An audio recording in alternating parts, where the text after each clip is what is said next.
Hey guys, Lucas here. Thanks for tuning back to my channel. As you can tell, the vintage Radio Shack Golden Arrow is done. So excited to have this one completed, and a lot's been done to this thing. I will say it was a lot of fun doing the build up on this car, and definitely brought back some memories for me. And yeah, she's just a blast. It runs really good, super fast. You'll see that in this video. What all did we do to make the car look like it does right now? A lot. Let's go ahead and show you. So the front bumper had all the punch outs right here, like that. Looks really good. You'll see why I did that later in the video. Then we got everything nice and trimmed on the inside for the brushless ESC. And we did the paint scheme in the gold and in the black, but I think it looks really cool. So, got the driver added. He looks really nice. Adapted an on and off switch right here. The brushless motor's in. I got the window all set, all done up right there. And you're gonna see all the what it took to make it like this portion in the video. The wheels are all done. I got the Tamiya Hornet style rims and tires on here. Let's take the body off. So you'll see how I set it up. It's very clean.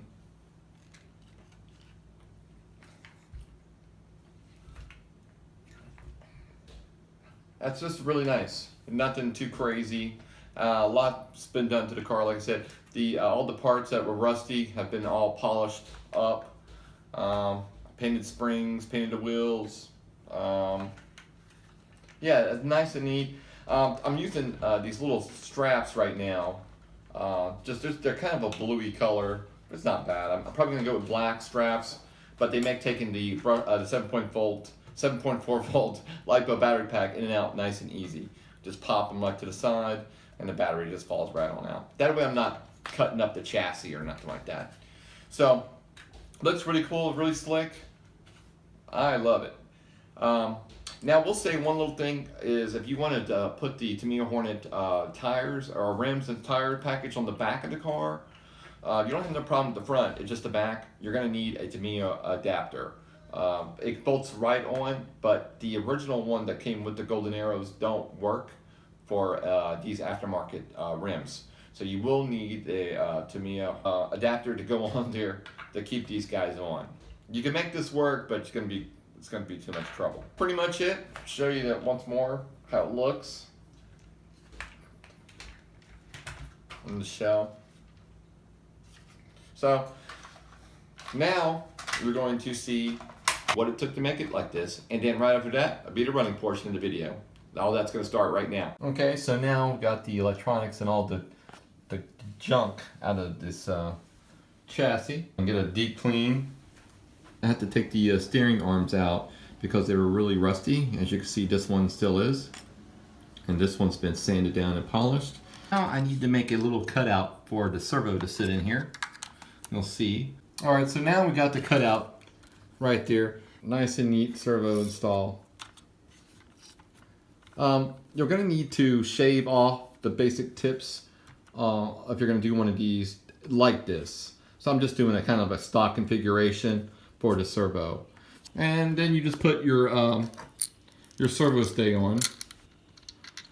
Alright guys, so now there is actually a spacer that goes onto the motor that attaches to the back of the Golden Arrow. So if you're going to do a motor mod, my opinion would be to just cut these off. They're like the little legs.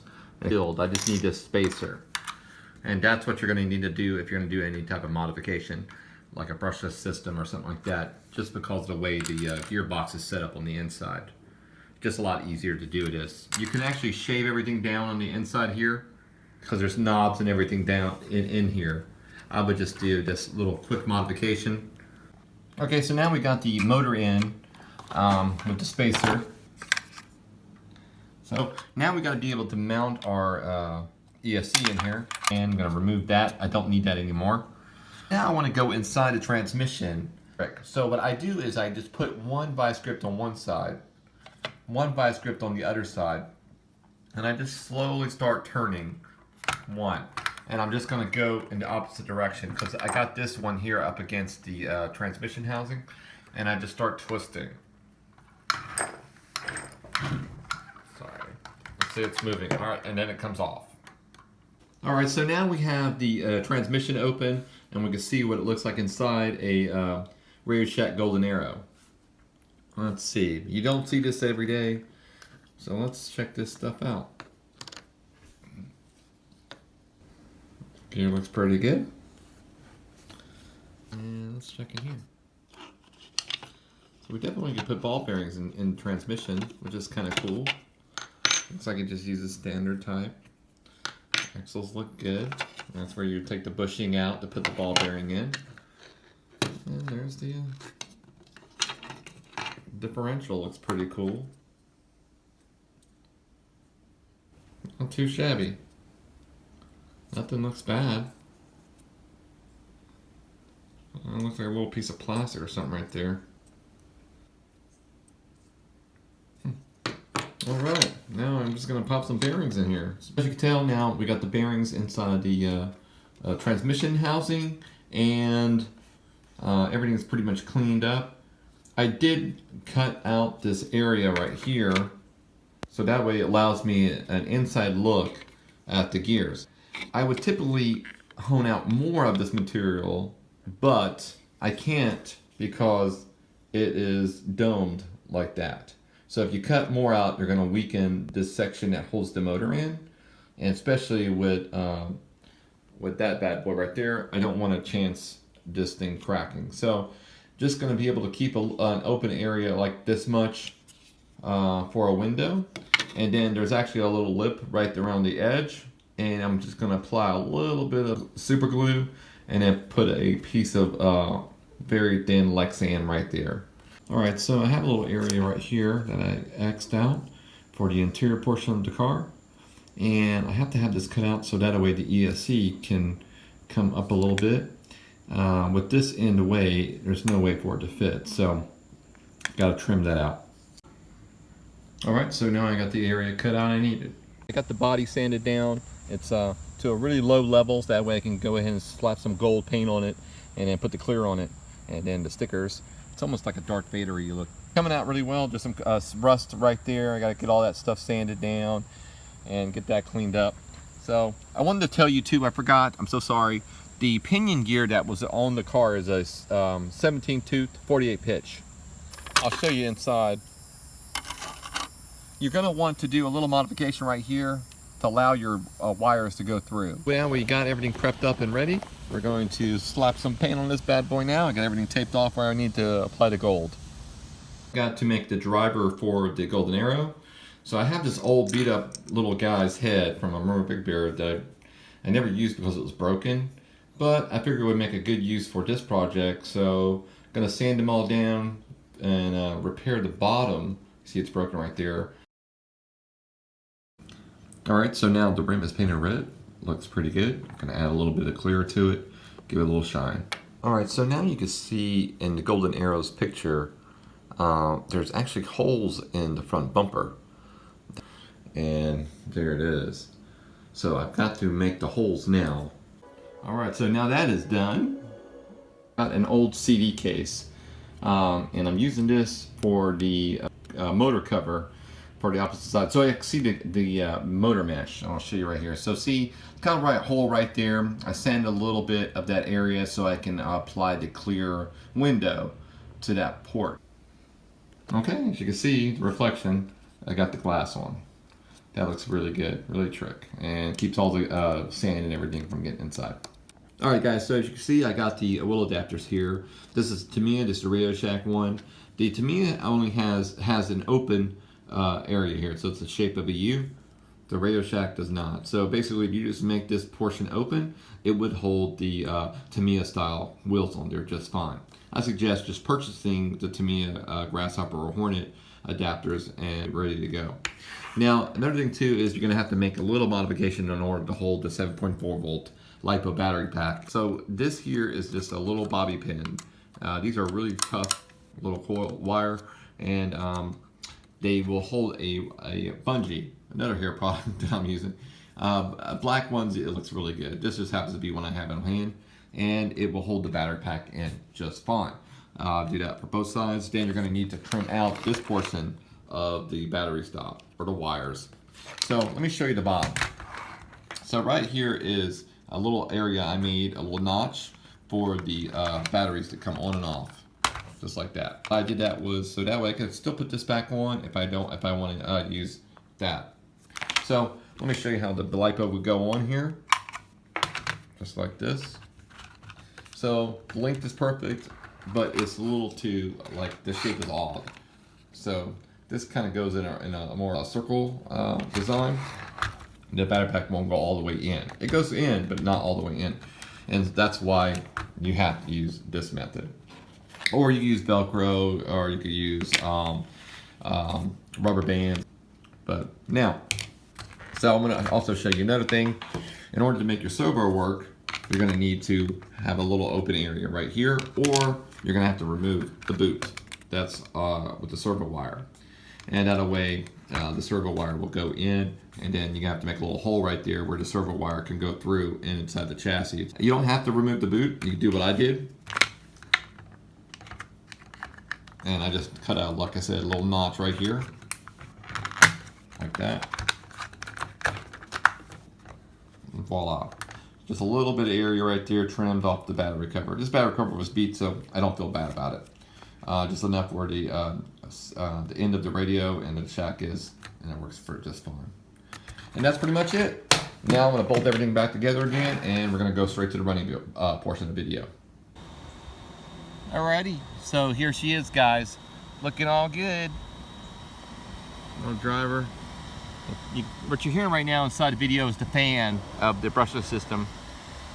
So you sort of see how I got it molded in there. All right, so get a good wrap around view of it.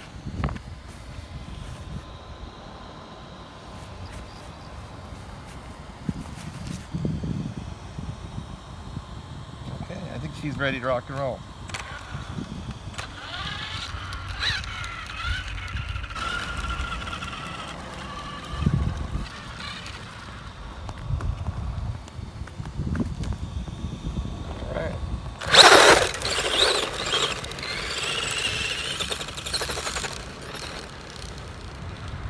Does struggle for traction.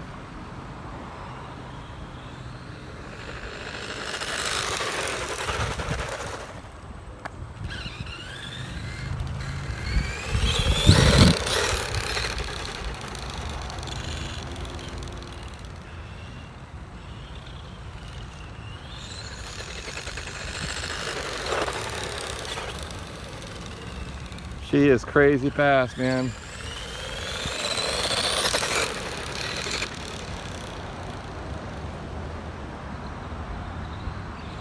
But the golden arrow seems to handle it okay.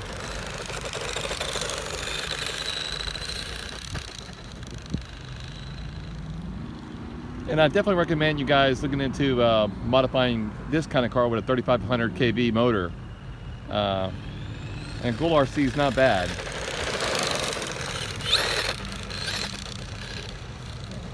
Run time would be about 30 minutes on this thing with the 5,000 milliamp battery 2S pack.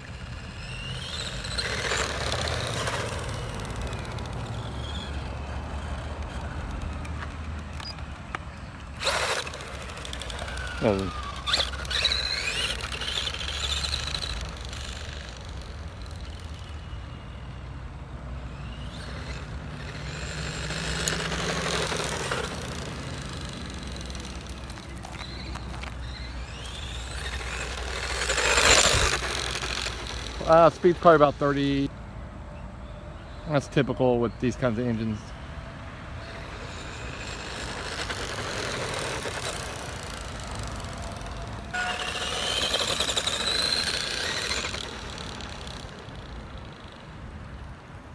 So nice to see it all finished up and running.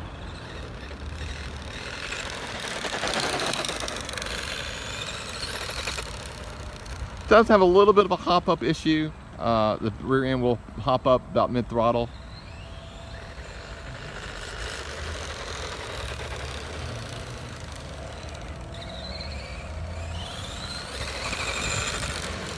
Well, she covers distance quick though, I'll tell you. Alright. So definitely could benefit from a better suspension system, but this is what they had, so this is back in the day for this kind of car. I think we're going to come to a close. Alrighty guys, I want to thank you for watching my videos. Please stay tuned for the future ones. There's going to be some really awesome ones coming up. So if you can, please hit a like, and I'd love it for you to subscribe. And I know that guy would too. Bye guys.